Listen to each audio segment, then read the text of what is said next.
Hello there, welcome to the Saroy channel. How are you doing today? I hope you're doing incredibly well. Loads and loads of love to each and every one of you. And I hope you're going to get a lovely hot drink, whether it's cocoa or coffee or tea, or perhaps a lovely glass of wine like red or white, or some cold lemonade, because I've got a fabulous story for you. So before we get started, don't forget to subscribe to the channel, click the notification bell, and the thumbs up. And let's get started with tonight's story. Dear Sarah and all your lovely listeners, my name is Angelica Moon, and I was born and raised in New York City by both of my devoted, very loving parents.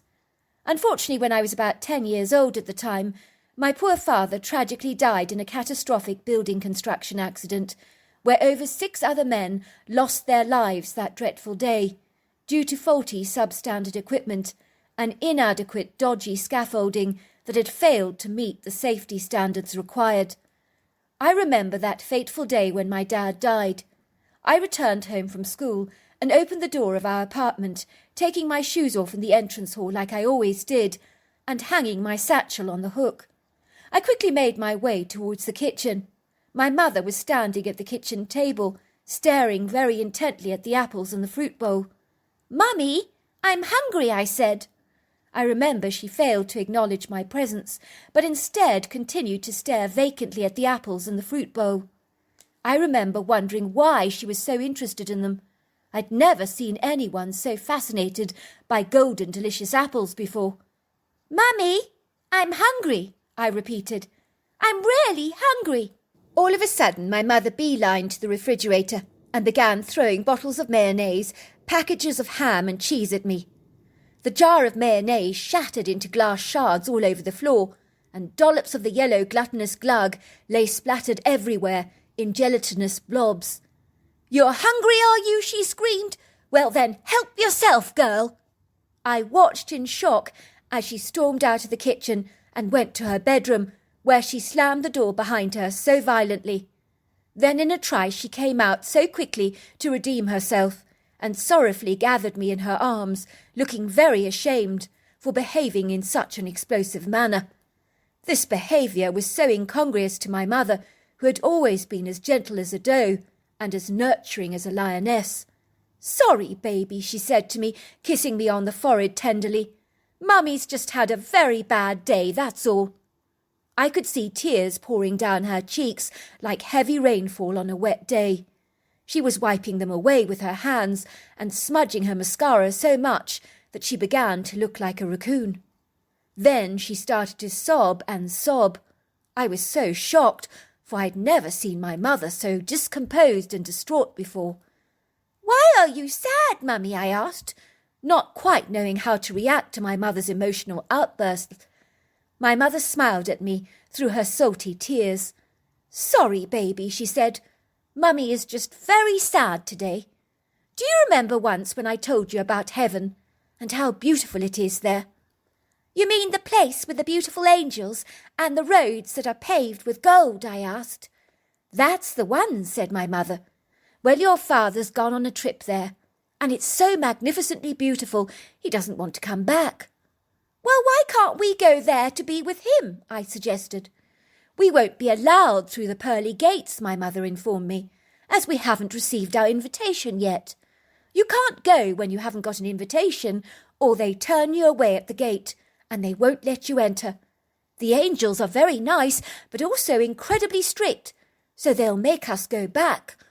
"When can we get some tickets?" I asked my mother, "so that we can go and be with Daddy?" "Not for a long while," my mother said, "but one day we'll get our very own special tickets. You see, God designs the invitations himself, and he chooses the date when he'll invite us to his spectacular kingdom to be with him. And when we get there, he'll throw us a very big party with lots and lots of jelly and ice cream." "That's not fair," I said. "I want a ticket to heaven now." "Well, you'll have to wait your turn, dear," said my mother. "Everybody has to. And sometimes we might have to wait a long time. We just have to be very patient, that's all."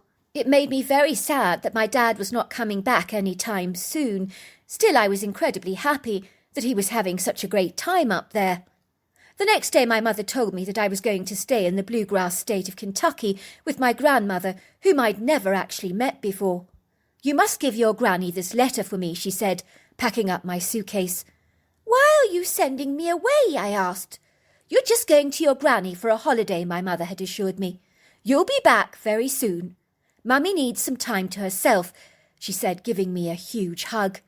So there I was, a 10-year-old child, looking outside the taxicab window at a brand new world, so dramatically different to the bustling, lively city of New York where I'd grown up. Instead of the skyscrapers, there were tall, majestic trees. And instead of boutiques selling fancy women's shoes and handbags, there were pretty meadows filled with wild flowers. Instead of little dogs being walked down sidewalks of the city by their human companions, there were horses and cows grazing in the open meadows. And instead of the tarmac roads dotted with yellow taxis, there were rugged country roads lined with trees. I was beguiled and bedazzled by this whole new world. It was so mysterious, arresting and alluring. It teased and titillated the taste buds of my senses with the same kind of wondrous awe I experienced at the ice cream parlour when selecting a brand new flavour of ice cream. I sat in that taxi, mesmerised and transfixed by the passing variable landscapes and scenic vistas of pretty barns, blueberry fields, silvery lakes, symmetrical farmhouses and rolling hills. In a trice, the taxi was driving down a long, uneven, precipitous country road, filled with little potholes and an abundance of pebbles that beat against the underbelly of the taxi, causing it to jolt precariously to the right and then to the left, swaggering away like an intoxicated drunk. "Man, I hate these treacherous dirt roads," I could hear the taxi driver moan to himself under his breath. He glanced at me through his rear-view mirror, raising his voice to address me personally. "Love, won't be long now," he said. "I think your grandfather's farm is off to the next turning." Before long, the taxi drove up to a signpost with an arrow which read, "Honeysuckle Heights this way." He proceeded through the open metal-barred gate and drove steadily down a very extensive driveway surrounded by undulating emerald-green countryside on either side. It was exquisitely beautiful. I secretly marvelled that my grandmother owned all this. She must be very rich indeed, I thought to myself, as everyone who owned large amounts of land in New York was always minted. We passed a few horses grazing happily in a meadow, penned in by a white wooden-poled fence, a couple of pretty barns, and a large pond that sparkled and gleamed in the morning sun, and was heavily flanked by trees.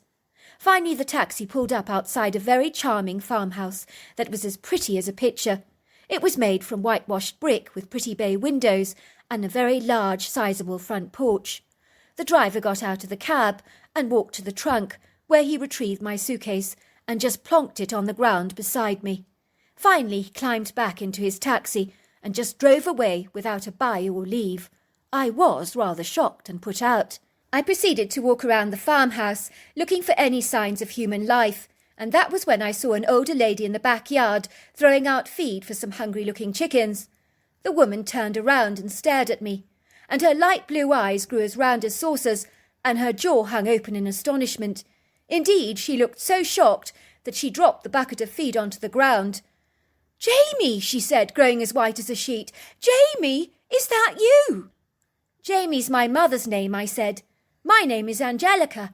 I'm Jamie's daughter, and you're my grandmother. Mummy sent me here to stay with you. I have a letter for you she asked me to give you," I said, handing it to her. My grandmother opened the letter and read it, and the expression on her face looked heartily relieved. She then folded it up and stuffed it into her pocket. "So you're Jamie's little girl," she said, sweeping me into her arms like a precious doll. "You're my granddaughter," she said, giving me a generous hug.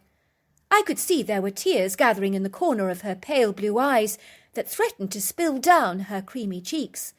"Do you know, you are the splitting image of your mother when she was your age. When I look at you, at least when I did a moment ago, I thought I was seeing her ghost." "How about a nice glass of homemade lemonade?" she said, leading me into the kitchen. "You must be so thirsty after your journey." "So how is your mother these days?" my grandmother asked me, handing me the lemonade that I drank so gratefully. It was delicious. "My mummy is very, very sad," I said. because we didn't get tickets to heaven like my dad did. She says we have to wait our turn. It could be a very long time because you have to receive a special invitation from God, or otherwise the strict angels send you right back home." "I see," said my grandmother. "She must be very sad not to have had an invitation yet." Those were my only memories I really had of being 10 years old, as they were flashbacks of a very poignant, memorable time in my life. Now I was 14 years old, and in 4 whole years I hadn't heard a dicky bird from my mother, and I couldn't comprehend what on earth had happened to her and why she hadn't been in touch. It was as if she'd disappeared off the face of the earth, never to be seen or heard from again. Well, so I thought. In truth, my generous grandmother was the very best thing that had happened to me in my young life. God broke the mould when he made her, for she was such a delightful person, of whom I loved dearly. Ever since I'd arrived in Kentucky, my whole life had changed so dramatically, and the idea of living in a large city certainly had lost its illustrious appeal. This was the quintessential place where I'd made so many wonderful friends in the local town, where I'd learnt to ride my favourite bay and black horse, Sinbad, around the most breathtakingly beautiful and scenic countryside imaginable, where I would play with my friends swimming in the creek during the summer months, riding mountain bikes down country trails and exploring the dreamy wood green, consisting of statuesque oaks, maples and dogwoods. My life was adventurous and exciting, and I dreaded the day when my mother came back to take me back to the Big Apple. One day my grandmother sat me down at the kitchen table and said, "I think you're old enough, Angelica, to learn about why your mother and I had a huge falling out when she was a young girl, and why she left this farmhouse to go and live with her father." "I didn't know that you and my mother had a falling out," I said, looking at my grandmother in surprise. This was the first time I've heard of such a thing. "It's a long story," said my grandmother, pouring me a glass of her delicious homemade lemonade. "What happened?" I asked. "Please tell me." "Your mother was a very sensitive child," said my grandmother. "Indeed, I'd go so far as to say that she was emotionally delicate and fragile. She cared passionately about the feelings of everybody, most especially animals of every single kind. I remember one day when her father killed a large spider, she was desperately upset about it, and immediately took the body into the garden to bury it, and she even performed a funeral service for the insect. It took her a long time to forgive her dad for that incident. It upset her greatly." "Why did you kill it?" she piped. "It was not doing you any harm." "I'm afraid your grandfather Eric was not a good man. I wish I could say differently, but I can't. He was a devious, duplicitous accountant who pretended to help people with their finances while charging a sizable fee in the process. He was a callous swindler who would pilferage money from people, most especially the old, vulnerable and naive. When I realised what was going on with Eric, I was utterly appalled, so much so that I warned the townsfolk not to trust him in dealing with their financial affairs, as he was as cunning as a fox, as sharp as an eagle, as greedy as a seagull, and as deceptive as a spider luring its prey into its web. At the time I was too afraid to go to the sheriff, so I would surreptitiously warn people not to hire Eric's services. I was exceedingly fortunate, as I've always had green fingers, and so the produce in the farm provided a great income for the both of us, and we wanted for absolutely nothing. Of course Eric wanted a lot more, which I could never comprehend, as he had an insatiable, gluttonous greed to get rich, and he didn't care what nefarious means he would exploit in order to accomplish his insidiously evil aim. He was so narcissistic that he didn't care who he hurt in the process. I remember he'd come home at night in one hell of a bad mood, because no one wanted to hire him as an accountant, and he could not understand why, and it incensed and infuriated him greatly. Eric never cared about anyone, with one exception, of course, and that was his beloved Jamie, who was the apple of his eye. He would have walked to the moon and back for that child, as he loved her so very much. When Jamie was 10 years old, like you are, she encountered a little wild boy in the woods, and the two of them became inseparable and were like brother and sister. I was so thrilled for Jamie, and this friendship was great for her. You see, Blueberry was good for her. He taught her to be less reactive to things in life that sometimes happened. He had the capacity to ground her, and she became less overwrought emotionally and more balanced in her life. "What's a wild boy?" I asked. "Well, he was a human being in a manner of speaking. but more at home in the natural world than we would be. He was covered in blue-grey long shaggy hair, with a pyramid-shaped head and overlong arms, with the sweetest, most beautiful brown eyes that you've ever seen in your life, so full of energy. Jamie would spend most of the time playing with the wild boy in the woodgrove, who she chose to call Blueberry. Those two would get up to all kinds of mischief together. They were so naughty. I do not think your mother ever saw Blueberry as any different to herself, even though he didn't speak a word of English and was covered in hair. Funny enough, there was no language barrier between the two of them, as they knew exactly what the other was thinking. It was an extraordinary friendship. Sometimes Jamie brought him home for tea. I do remember Blueberry adored my pecan nut pie and vanilla ice cream. I also recall he'd help himself liberally to all the fruit in my fruit bowl, most especially the grapes. He really loved grapes. I did find Blueberry to be very wary of adults, most especially your grandfather, and I can understand in the circumstances. He was desperately shy, introverted and self-effacing, but he knew how to communicate incredibly well. I do remember if he liked something, he would tap his stomach appreciatively. If he was still hungry, he would pat his stomach and stretch out his palm, and that meant he wanted more. On one occasion, he literally ate 3 pieces of my pecan nut pie in less than 5 minutes. He loved it so much. If Blueberry didn't understand something, he would scratch his head in contemplation. If he needed to go back home, he would clap his hands a couple of times, and then you knew he was leaving. How did my grandfather feel about my mother playing with the wild boy? He wasn't happy about the relationship at all. I think he was almost jealous by how devoted Jamie was to Blueberry. Of course, he was careful not to express his misgivings to his own daughter, for fear of upsetting her or ruffling her feathers, given her sensitivity. Jamie was oblivious to the fact that he was not remotely happy about her relationship with Blueberry, especially when he saw your mother swimming in the creek with Blueberry, while his mother sat on the riverbank, happily watching the two of them throwing a ball backwards and forwards to each other, having a whale of a time. When your grandfather saw the size of Blueberry's mother, he nearly had a heart attack on the spot. He described her as being the most terrifying, scary beast that he'd ever seen in all his life, easily capable of killing a man in a single blow. He even informed me that Blueberry's mother was a Nephilim from the Bible, and deserved death as her punishment for being what he described as despicably evil. I saw the female creature once myself, and while she was intimidating, standing at about 8 foot tall and 600 pounds, I can assure you that anyone with a degree of perception and a godly heart would have discerned that she was a gentle soul without an ounce of malice in that body of hers. I remember one day when it was my birthday, Blueberry brought me a large bunch of wild flowers that he had picked in the meadows for me, which I thought was so incredibly sweet of him. Sadly, they didn't last very long in the vase, but wilted and died. But Blueberry, much like his mother, was such a kindly soul, always thinking of others before himself. One day I heard about an elderly lady in town that your grandfather had offered to help with her last will and testament, and I was certain that he was up to his old tricks again. I went to visit the old lady. The woman was in her early 90s, and very hard of hearing, with abysmal and appalling eyesight. She was without doubt an ideal candidate for Eric to exploit, with his silvery tongue and false assurances. Eric was quite literally a wolf in sheep's clothing, using his faith as a way to lure people into a false sense of security. This lovely old lady was eager to leave her sizable fortune to her granddaughter, but when I sat down with her over tea, I asked if I might look at the papers that Eric had drawn out for her and asked her to sign.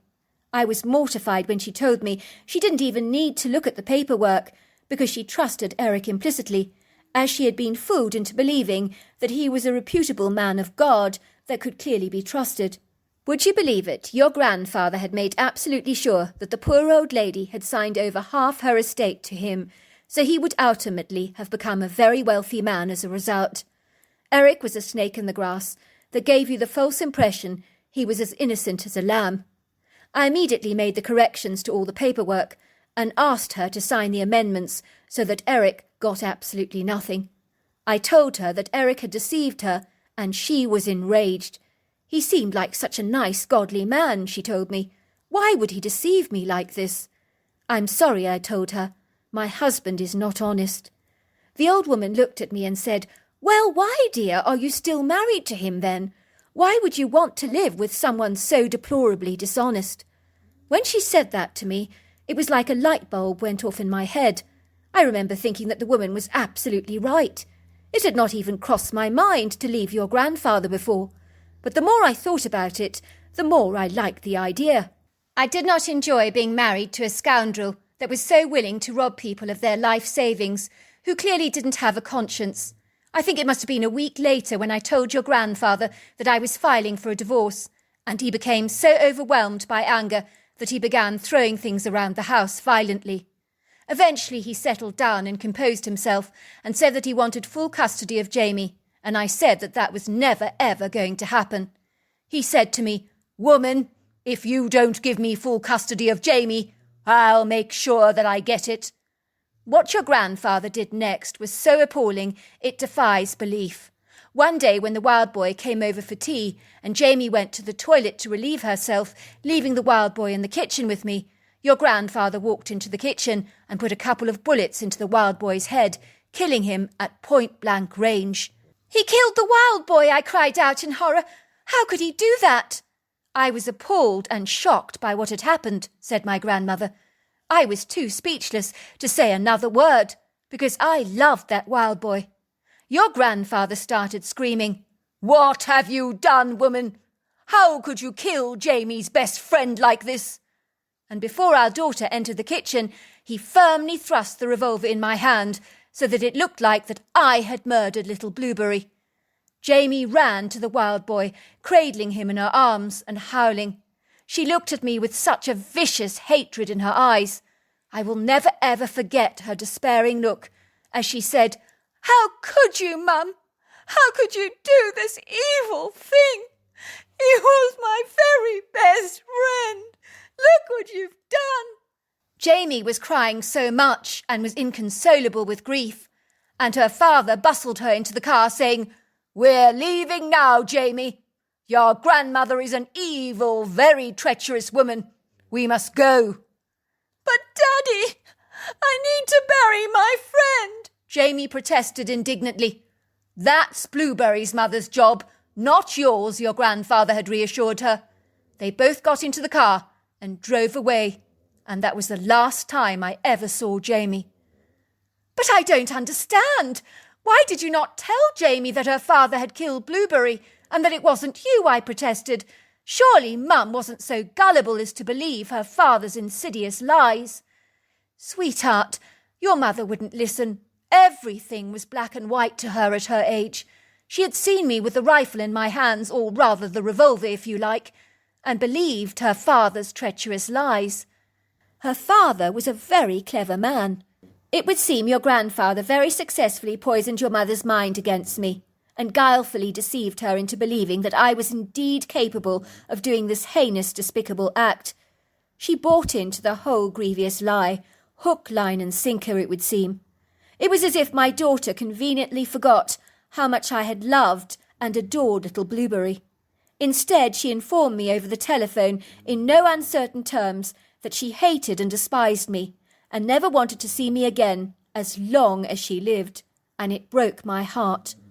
I knew in my gut one day when Jamie was older and wiser that she would discern the truth for herself and see Eric for whom he really was, and it seems I was absolutely right, because this was the letter your mother asked you to give me when you first came to stay here on the farm with me.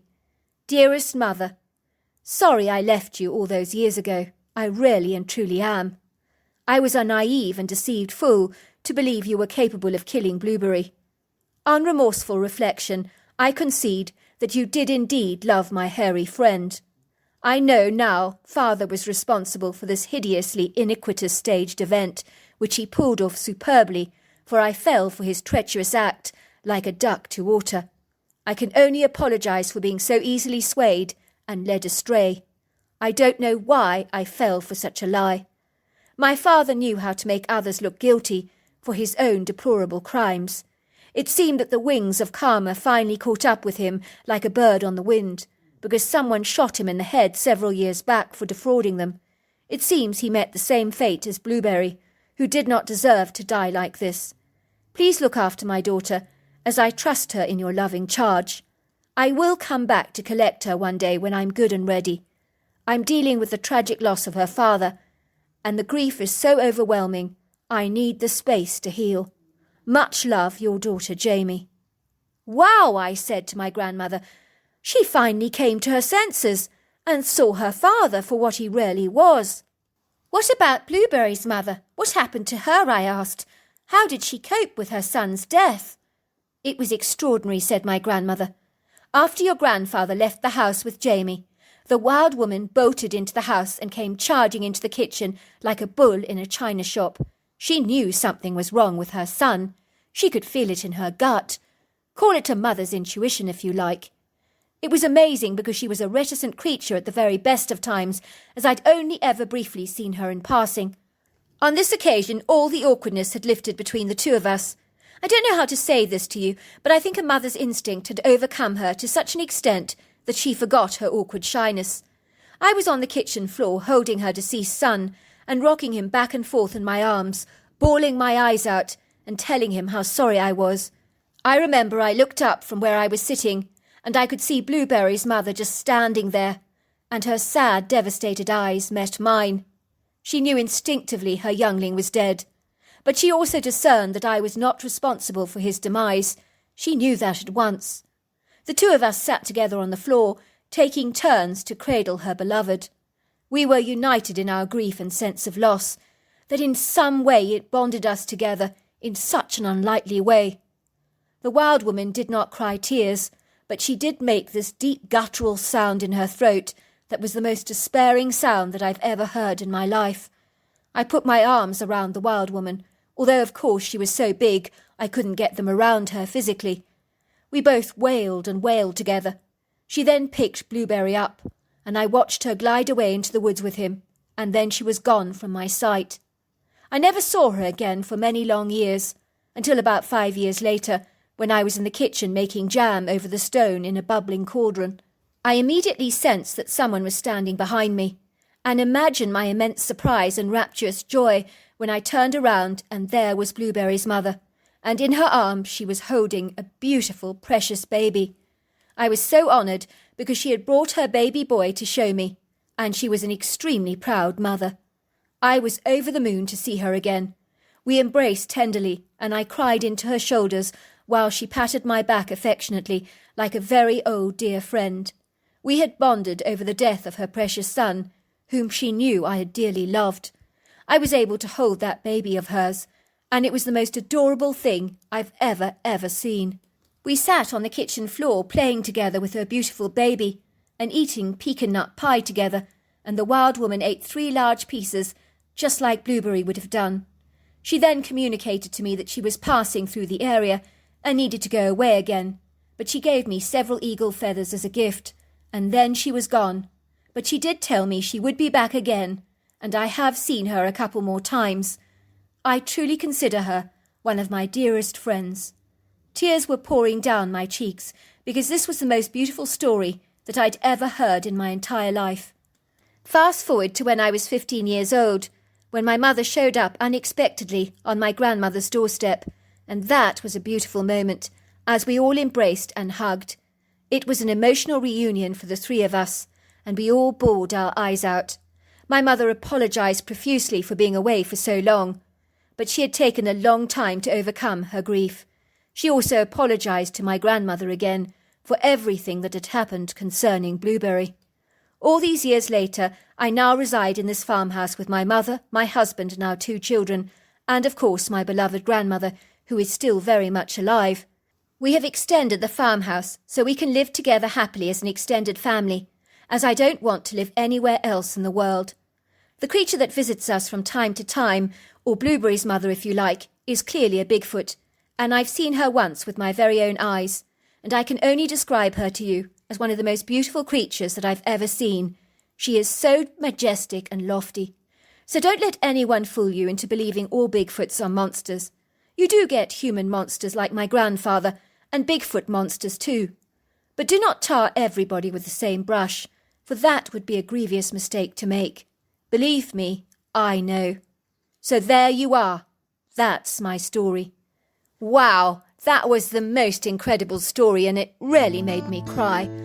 Anyway, don't forget to subscribe to the channel, click the notification bell and the thumbs up. And until next time, goodbye and good night.